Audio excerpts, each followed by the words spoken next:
ကတ္တပဖျားရှင်လက်ထက်တွင်ဇောတိပါလာသည်မျိုးရိုးကုံမောက်မှတော်သူထေသားတဦးဖြစ်သည်သူသည်မန်ကြီးသူဖြစ်၍မိမိ၏မျိုးရိုးဆက်အနွယ်ကိုအလွန်အမင်းကြီးကျယ်စွာထားတတ်သည်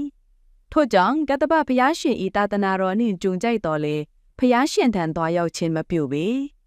ဇောတိပါလာ၏အိမ်နှင့်ယင်းဤဆုံးတငယ်ချင်းမှာဂတိကာရခေါ်သောအိုးထိန်သမားတဦးဖြစ်သည်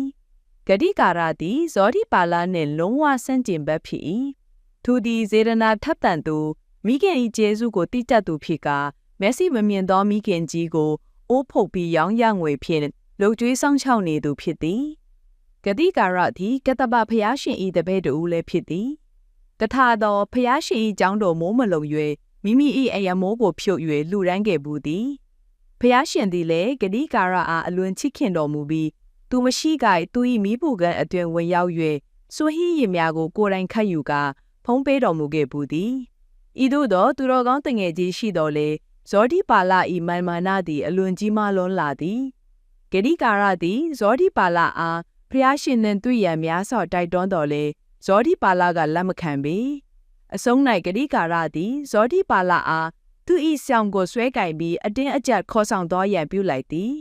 ထိုအခါမှသာဇောတိပါလာသည်မလွဲမရှောင်ဖျားရှင်ထံသို့တွားရောက်ရန်သဘောတူလိုက်သည်ဤသည်မှာမာနကြီးသူတို့၏တဘာဝကိုထင်ဟပ်စေသောဝတ္ထုတို့လေးတပိုးပင်ဖြစ်သည်နောက်ဆုံးတွင်မူဇောတိပါလာသည်ကတ္တပဖျားရှင်သာသနာ၌ယဟန်ဝတ်သည်ယဟန်တရားကိုအသက်ထက်ဆုံးအားထုတ်သွားခဲ့သည်